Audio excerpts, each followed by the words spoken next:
कल्पना कीजिए कि आपके सामने एक ऐसा इंसान बैठा है जिसके पास दुनिया की सबसे बड़ी ताकतों में से एक है। उसके पास सत्ता है, धन है, सेना है, सम्मान है और लाखों लोगों के जीवन को प्रभावित करने की क्षमता है। लेकिन वो आपको अपनी सफलता के बारे में नहीं बता रहा। वो आपको ये नहीं बता रहा कि उसने कितनी लड़ाइयाँ जीती, कितने प्रदेशों पर शासन किया या उसके पास कितनी संपत्ति थी। बल्कि वो खुद से बात कर रहा है, खुद को समझा रहा है कि उसे गुस्सा नहीं करना चाहिए, लोगों की प्रशंसा के पीछे नहीं भागना चाहिए, मृत्यु से नहीं डरना चाहिए, कठिन परिस्थितियों से भागना नहीं चाहिए और सबसे बढ़कर उसे एक अच्छा इंसान बने रहना चाहिए। ये इंसान था मार्कस ऑरेलियस और उनकी किताब थी मेडिटेशंस। मेडिटेशंस पहली नज़र में एक सामान्य फिलोसॉफी की किताब लग सकती है, लेकिन असल में ये कोई व्यवस्थित किताब नहीं है जिसमें मार्कस शुरुआत से अंत तक कोई एक थ्योरी समझाते हों। ये उनके निजी नोट्स हैं, उन्होंने इन्हें मुख्यतः अपने लिए लिखा था। इसलिए कई जगह वो खुद को आदेश देते हैं, खुद को याद दिलाते हैं, खुद की गलतियों को सुधारने की कोशिश करते हैं और बार बार उन्हीं बातों पर लौट आते हैं। यही वजह है कि मेडिटेशंस पढ़ते हुए ऐसा लगता है जैसे हम मार्कस ऑरेलियस के दिमाग के अंदर चल रही बातचीत सुन रहे हों। ये किताब 12 बुक्स में बटी हुई है। हर बुक में कई छोटे छोटे विचार हैं और इन सभी विचारों को जोड़ने पर एक बहुत स्पष्ट जीवन दर्शन सामने आता है कि दुनिया हमेशा हमारे कंट्रोल में नहीं होगी, लेकिन हम अपने विचारों, अपने निर्णयों और अपने कैरेक्टर पर काम कर सकते हैं। लेकिन इस किताब को समझने से पहले मार्कस ऑरेलियस को समझना जरूरी है। मार्कस ऑरेलियस का जन्म 121 ईस्वी में हुआ था। आगे चलकर वो रोमन के सम्राट बने और 161 से 180 ईस्वी तक उन्होंने शासन किया। उनके शासन का समय बाहर से जितना शानदार दिखाई देता है, वास्तव में उतना ही कठिन था। साम्राज्य को युद्धों का सामना करना पड़ा, महामारी फैली, राजनीतिक समस्याएं थी और निजी जीवन में भी उन्हें कई दुखों से गुजरना पड़ा। उनके कई करीबी लोगों की मृत्यु हुई। वो खुद भी लगातार बीमारी और मृत्यु के वातावरण से घिरे हुए थे। और इसी पृष्ठभूमि में मेडिटेशंस को पढ़ना बहुत महत्वपूर्ण हो जाता है, क्योंकि मार्कस जो लिख रहे थे वो किसी शांत कमरे में बैठकर लाइफ एडवाइस देने वाले व्यक्ति नहीं थे। वो ऐसे व्यक्ति थे जिसे हर दिन सत्ता, युद्ध, बीमारी, मृत्यु, राजनीति और इंसानी स्वभाव की कठिन वास्तविकताओं का सामना करना पड़ता था। अब बात करते हैं बुक 1 की। मेडिटेशंस की पहली बुक बाकी बुक से थोड़ी अलग है। यहाँ मार्कस सीधे स्टोइक दर्शन को एक्सप्लेन नहीं करते। वो उन लोगों को याद करते हैं जिनसे उन्होंने कुछ सीखा। वो अपने परिवार, अपने रिश्तेदारों, शिक्षकों और अपने आसपास के लोगों के गुणों को याद करते हैं। किसी से उन्होंने विनम्रता सीखी, किसी से सादगी, किसी से सेल्फ कंट्रोल, किसी से पेशेंस और किसी से जस्टिस। वो अपने दादा से अच्छे स्वभाव और शांत टेम्परामेंट की बात करते हैं। अपनी माँ से वो सिंप्लिसिटी, जेनोरिसिटी और दूसरों के प्रति दया सीखने की बात करते हैं। अपने पिता से उन्होंने डिग्निटी और संयम सीखा। अपने भाई और रिश्तेदारों से भी उन्होंने कुछ न कुछ सीखा ही। लेकिन यहाँ एक बहुत इंटरेस्टिंग बात है। मार्कस ऑरेलियस रोमन के सम्राट थे। उनके पास इतनी पावर थी कि वो चाहे तो अपनी किताब की शुरुआत अपनी उपलब्धियों से कर सकते थे, लेकिन वो ऐसा नहीं करते हैं। वो ग्रेटिट्यूड से शुरुआत करते हैं। वो शुरुआत से ही ये स्वीकार करते थे कि मैं जो कुछ भी हूँ वो सिर्फ मेरी अपनी उपलब्धि नहीं है, मेरे कैरेक्टर में बहुत सारे लोगों का योगदान है। ये बुक हमें भी ये बताती है कि मार्कस के लिए अच्छा इंसान बनने का मतलब सिर्फ इंटेलिजेंट होना नहीं था। उसे ऐसे गुण चाहिए थे जो दूसरों के व्यवहार में दिखाई दे। ईमानदारी, पेशेंस, सेल्फ कंट्रोल, जेनोसिटी और ह्यूमिलिटी। और शायद पहली बुक का संदेश यही है कि हमारा कैरेक्टर अकेले नहीं बनता। हम जिन लोगों के साथ रहते हैं उनसे कुछ ना कुछ सीखते हैं। कोई हमें पेशेंस सिखाता है, कोई हमें ये दिखाता है कि हमें कैसा नहीं बनना है, और कोई हमें ये समझाता है कि मुश्किल परिस्थिति में शांत कैसे रहना है। इसलिए बुक 1 एक तरह से मार्कस की ग्रेटिट्यूड लिस्ट है, लेकिन साथ ही हमें ये उनके पूरे दर्शन की पहली झलक देती है। एक अच्छा जीवन सिर्फ उपलब्धियों का नाम नहीं है, ये उन गुणों का नाम है जिन्हें हम अपने भीतर विकसित करते हैं। अब बात करते हैं बुक 2 की। बुक 2 से मार्कस खुद से सीधे बात करना शुरू करते हैं। वो सुबह के समय खुद को मेंटली प्रिपेयर करते हैं। वो खुद को बताते हैं कि आज तुम्हें ऐसे लोगों से मिलना पड़ेगा जो रूड होंगे, सेल्फिश होंगे, डिसऑनेस्ट होंगे, जेलस होंगे और शायद तुम्हारे साथ गलत व्यवहार भी करेंगे। अब सोचिए कि ये बात एक सम्राट लिख रहा है, क्योंकि सत्ता में होने के बावजूद मार्कस जानते थे कि दूसरे लोगों का बिहेवियर उनके कंट्रोल में नहीं है। आप किसी को ईमानदार होने के लिए मजबूर नहीं कर सकते। आप किसी को पोलाइट होने के लिए मजबूर नहीं कर सकते। आप किसी को आपको समझने के लिए मजबूर नहीं कर सकते। आप किसी को आपकी प्रशंसा करने के लिए मजबूर नहीं कर सकते। लेकिन आप ये तय कर सकते हैं कि उनके व्यवहार के जवाब में आप कौन बनेंगे। अगर कोई व्यक्ति आपके साथ बुरा व्यवहार करता है और उसके जवाब में आप भी वैसा ही बन जाते हैं, तो आपने अपना कैरेक्टर उसके हाथ में दे दिया। मार्कस इसी चीज से बचना चाहते थे। वो खुद को याद दिलाते थे कि अगर कोई गलत है तो उसकी गलती को देखकर आपको अपनी अच्छाई नहीं छोड़नी है। इस बुक में एक और महत्वपूर्ण विचार आता है कि हम सभी एक लार्ज ह्यूमन कम्युनिटी का हिस्सा हैं। मार्कस के लिए इंसान सिर्फ अपनी व्यक्तिगत जिंदगी जीने वाला प्राणी नहीं है, हम दूसरों से जुड़े हुए हैं, इसलिए हमें दूसरों के प्रति जस्टिस और कोऑपरेशन रखना चाहिए। लेकिन इसका अर्थ ये नहीं है कि आपको हर गलत व्यवहार सहना है। स्टोइसिज्म का मतलब कमजोर बनना नहीं है। आप गलत चीज का विरोध कर सकते हैं, किसी व्यक्ति से दूरी बना सकते हैं, किसी अन्याय के खिलाफ खड़े हो सकते हैं, लेकिन आप ये सब बिना अपने भीतर नफरत पैदा किए कर सकते हैं। बुक सेकंड में मार्कस मृत्यु को भी याद करते हैं। वो खुद को याद दिलाते हैं कि जीवन बहुत छोटा है, इसलिए आज का दिन उन चीजों में वेस्ट मत करो जो वास्तव में महत्वपूर्ण नहीं है। अगर तुम्हारे पास सीमित समय है तो फिर तुम्हें ये तय करना होगा कि उस समय का उपयोग किस चीज के लिए करना है। दूसरों की अप्रूवल, बेकार आर्ग्यूमेंट्स, फेम या अपने कैरेक्टर को बेहतर बनाने में। मार्कस का जवाब साफ है। बुक 3 में मार्कस समय और मृत्यु के विचार को और गहरा करते हैं। हम इंसान अपने शरीर, अपीयरेंस, रेपुटेशन को बहुत ज्यादा महत्व देते हैं, लेकिन मार्कस बार बार खुद को ये याद दिलाते हैं कि ये सब टेम्परेरी है। शरीर बदलता है, यौवन खत्म होता है, लोगों की ओपिनियंस बदलती है, फेम खत्म हो जाती है और अंत में जीवन भी समाप्त होता है। तो फिर बचता क्या है? मार्कस के लिए बचता है हमने उस समय में क्या किया जब हम जीवित थे। यहीं से उनका प्रेजेंट मोमेंट पर जोर आता है। हमारा मन अक्सर दो जगह रहता है, पास्ट और फ्यूचर। पास्ट में हम सोचते हैं कि काश मैंने ऐसा किया होता। फ्यूचर में हम सोचते हैं कि अगर ऐसा हो गया तो। और इसी बीच वर्तमान हमारे हाथ से निकलता जाता है। मार्कस कहते हैं कि तुम्हारे पास वास्तव में केवल ये वर्तमान क्षण है, इसलिए जो काम अभी तुम्हारे सामने है उसे पूरी तरह से करो। अगर काम कर रहे हो तो काम में उपस्थित रहो। अगर किसी से बात कर रहे हो तो सच में उसकी बातें सुनो। अगर किसी की मदद कर सकते हो तो करो। अगर कुछ सुधारना है तो अभी शुरू करो। ये बात आज के समय में और भी ज्यादा महत्वपूर्ण हो जाती है, क्योंकि हमारा ध्यान लगातार अलग अलग चीजों में बटा रहता है।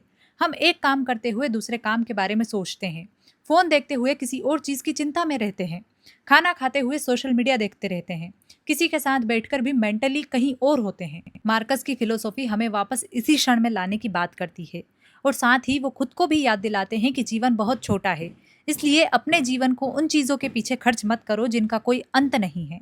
बुक 4 में मार्कस का एक बहुत प्रसिद्ध विचार सामने आता है कि मनुष्य अपने भीतर एक ऐसी जगह बना सकता है जहां वो बाहरी दुनिया से कुछ दूरी पा सके। यहाँ मार्कस बाहरी दुनिया और भीतरी दुनिया के बीच एक अंतर बताते हैं। बाहर क्या हो रहा है ये हमेशा हमारे कंट्रोल में नहीं होगा, लेकिन उस घटना को हम किस तरह से देखते हैं ये हमारे कंट्रोल में काफी हद तक हो सकता है। मान लीजिए किसी ने आपको इंसल्ट किया, घटना हुई, उसने कुछ कहा। अब उसके बाद आपका मन कई कहानियां बनाना शुरू कर सकता है। उसने मुझे इंसल्ट क्यों किया, लोग मेरे बारे में क्या सोचेंगे, मैं उसका जवाब दूंगा, मैं इसे कभी नहीं भूलूंगा। लेकिन मार्कस कहेंगे कि एक मिनट रुकिए, पहले घटना को घटना की तरह देखो, उसके ऊपर अपने जजमेंट्स की पूरी इमारत मत बनने दो। यही स्टोइक अप्रोच है। किसी घटना को डिनाई नहीं करना है, लेकिन उसे अपने मन पर अनावश्यक पावर भी नहीं देना है। इस बुक में मार्कस सॉलिट्यूड की बात भी करते हैं। वो कहते हैं कि अगर तुम्हें शांति चाहिए तो तुम्हें हमेशा किसी खाली जगह पर जाने की जरूरत नहीं है, तुम अपने भीतर लौट सकते हो। इसका अर्थ है कि इंसान अपने माइंड को ऐसा बना सकता है जहां थोड़ी देर के लिए वो बाहरी शोर से अलग हो सके। आज के समय में ये विचार बेहद रिलेवेंट है। हमारा फोन हमेशा हमारे साथ है, नोटिफिकेशंस लगातार आती है, लोगों की ओपिनियंस हर समय सामने है, न्यूज, रील्स, कमेंट्स, मैसेजेस मन को लगातार बाहर खींचते रहते हैं। मार्कस शायद हमें ये याद दिलाते हैं कि कभी कभी सबसे जरूरी यात्रा बाहर की नहीं बल्कि भीतर की होती है। अब बात आती है बुक 5 की। बुक 5 में मार्कस खुद को सुबह उठने और अपने काम करने की याद दिलाते हैं। ये हिस्सा बहुत ह्यूमन है, क्योंकि मार्कस भी जानते थे कि मन कई बार आसान रास्ता चुनना चाहता है। हम जानते हैं कि हमें काम करना चाहिए, लेकिन मन कहता है कि थोड़ी देर और आराम कर लो। हम जानते हैं कि हमें एक्सरसाइज करनी चाहिए, लेकिन मन कहता है कि आज नहीं। हम जानते हैं कि हमें कोई डिफिकल्ट कन्वर्सेशन करनी चाहिए, लेकिन हम उसे टालते रहते हैं। मार्कस खुद को याद दिलाते हैं कि इंसान सिर्फ कंफर्ट के लिए नहीं बना। हमारा काम है अपने नेचर और ड्यूटी के अनुसार काम करना। वो मानते हैं कि अगर कोई काम वास्तव में तुम्हारा कर्तव्य है तो सिर्फ इसलिए उससे मत भागो कि वो कठिन है। यही मार्कस ऑब्स्टेकल को भी अलग तरीके से देखते हैं। कठिन परिस्थिति सिर्फ प्रॉब्लम नहीं होती, वो एक प्रैक्टिस हो जाती है। अगर कोई मुश्किल काम तुम्हारे सामने आता है तो शायद वही तुम्हारे डिसिप्लिन की परीक्षा है। अगर कोई फेल्योर आता है तो वो तुम्हारे रेजिलियंस की परीक्षा हो सकती है। इसका मतलब ये नहीं है कि हर बुरी चीज अच्छी है, बल्कि ये है कि किसी कठिन चीज के बाद भी तुम ये तय कर सकते हो कि उससे बनना क्या है। अब बात करते हैं बुक 6 की। बुक 6 में मार्कस नेचर और यूनिवर्स की ओर देखते हैं। वो मानते हैं कि दुनिया रैंडम चीजों का ढेर नहीं है, हर चीज किसी लार्ज सिस्टम का हिस्सा है। इंसान भी उस सिस्टम का हिस्सा है। इसलिए हमें सिर्फ अपने पर्सनल इंटरेस्ट के हिसाब से नहीं जीना चाहिए। अगर हम समाज का हिस्सा हैं तो हमारी जिम्मेदारी भी है यहाँ मार्कस का आइडिया ऑफ ड्यूटी सामने आता है। आपके पास जो रोल है उसे ठीक से निभाना आपकी जिम्मेदारी है। आप पेरेंट हैं तो पेरेंट की जिम्मेदारी, आप फ्रेंड हैं तो फ्रेंड की जिम्मेदारी, आप प्रोफेशनल हैं तो प्रोफेशनल की जिम्मेदारी, आप सिटीजन हैं तो सिटीजन की जिम्मेदारी। मार्कस के लिए अच्छा जीवन सिर्फ ये नहीं है कि आप पर्सनली हैप्पी हैं, लेकिन इसी के साथ वो एक्सेप्टेंस की बात भी करते हैं। दुनिया में ऐसी बहुत सी चीजें होंगी जो आपके अनुसार नहीं होगी। आप मौसम को कंट्रोल नहीं कर सकते, दूसरों के बिहेवियर को कंट्रोल नहीं कर सकते, हर आउटकम को कंट्रोल नहीं कर सकते, समय को वापस नहीं बुला सकते, मृत्यु को नहीं रोक सकते। इसलिए पहले रियलिटी को एक्सेप्ट करना होगा। एक्सेप्टेंस का अर्थ ये नहीं है कि आप कुछ नहीं करेंगे, इसका अर्थ ये है कि आपको रियलिटी को स्वीकार करके एक्शन लेना होगा। अगर बारिश हो रही है तो ये सोचते रहना कि बारिश क्यों हो रही है, ये बारिश को रोक नहीं देगा। आप छाता ले सकते हैं और यही एक स्टोइक एटीट्यूड है। अब बात करते हैं बुक 7 की। बुक 7 में मार्कस कई छोटे छोटे रिफ्लेक्शंस देते हैं। इनमें एक बड़ा विषय है दूसरों की ओपिनियंस। हम इंसान दूसरों की नज़रों में अपनी इमेज को बहुत महत्व देते हैं। हम चाहते हैं कि लोग हमें इंटेलिजेंट समझे, सक्सेसफुल समझे, ब्यूटीफुल समझे, गुड समझे। और जब हमारी आलोचना कोई कर देता है तो हमें लगता है कि उसने सिर्फ एक कमेंट नहीं किया, बल्कि हमारी आइडेंटिटी पर हमला किया है। मार्कस इससे दूरी बनाने की कोशिश करते हैं। वो खुद को याद दिलाते हैं कि लोगों की ओपिनियंस बदलती रहती है। आज कोई आपकी प्रशंसा करेगा, कल वही व्यक्ति आपको क्रिटिसाइज कर सकता है। आज लोग आपका नाम जानते हैं, हो सकता है कुछ वर्षों बाद कोई नहीं जाने। इसलिए फेम को परमानेंट चीज समझना मूर्खता है। मार्कस खुद एक सम्राट थे, इसलिए ये बात और भी ज्यादा महत्वपूर्ण हो जाती है। वो जानते थे कि पावर और फेम भी टेम्परेरी है। एक समय आएगा जब उनका नाम भी धीरे धीरे हिस्ट्री का हिस्सा बन जाएगा। इसलिए असली सवाल ये नहीं है कि कितने लोग आपको याद रखेंगे, असली सवाल ये है कि जब आप जीवित थे तब आप कैसे इंसान थे। बुक 8 में मार्कस अपने जीवन को सरल बनाने और चीजों को वाइडर पर्सपेक्टिव से देखने की कोशिश करते हैं। कई बार हमारी प्रॉब्लम्स इसलिए बड़ी लगती है क्योंकि हम उन्हें अपने ईगो के सेंटर में रख देते हैं। किसी ने हमें इग्नोर किया, हम सोचते हैं कि मेरे साथ ऐसा कैसे कर सकता है। कोई प्रमोशन किसी और को मिल गया तो मेरे साथ इनजस्टिस हुआ। किसी ने हमारी तारीफ नहीं की तो लोग मुझे अप्रिशिएट नहीं करते। मार्कस हमें पर्सपेक्टिव बदलने को कहते हैं। तुम्हारी प्रॉब्लम वास्तविक हो सकती है, लेकिन क्या वो उतनी बड़ी है जितना मन तुम्हारा बना रहा है? कुछ दिनों बाद, कुछ महीनों बाद, कुछ वर्षों बाद ये सवाल कई चीज़ों को छोटा कर देते हैं। मार्कस बार बार याद करते हैं कि हमारा जीवन यूनिवर्स के विशाल समय का कितना छोटा सा हिस्सा है। इसका उद्देश्य ये नहीं है कि तुम्हारी प्रॉब्लम्स मीनिंगलेस है, बल्कि ये है कि हर छोटी घटना को अपनी पूरी आइडेंटिटी मत बनने दो। एक बार फेल होने से तुम्हारी पूरी जिंदगी फेल नहीं होती। एक रिलेशनशिप खत्म हुआ है, तुम्हारी पूरी जिंदगी खत्म नहीं हुई है।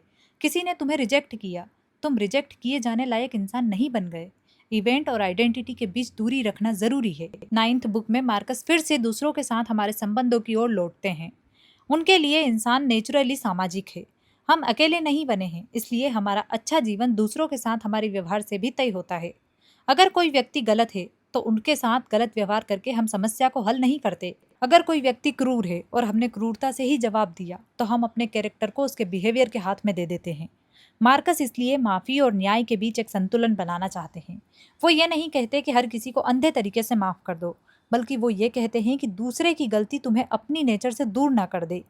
तुम्हें जो सही लगता है उसे करते रहो। यहाँ एक और इम्पोर्टेंट आइडिया आता है कि हम सब एक ही लार्ज ह्यूमन कम्युनिटी का हिस्सा हैं। इसलिए हमें केवल अपने पर्सनल एडवांटेज के बारे में नहीं सोचना चाहिए। हमारा जीवन दूसरों के जीवन से भी जुड़ा हुआ है। बुक 10 में मार्कस अपने थॉट्स और कैरेक्टर को देखने पर जोर देते हैं। वो मानते हैं कि बाहर की दुनिया को बदलने से पहले हमें अपने माइंड को देखना चाहिए।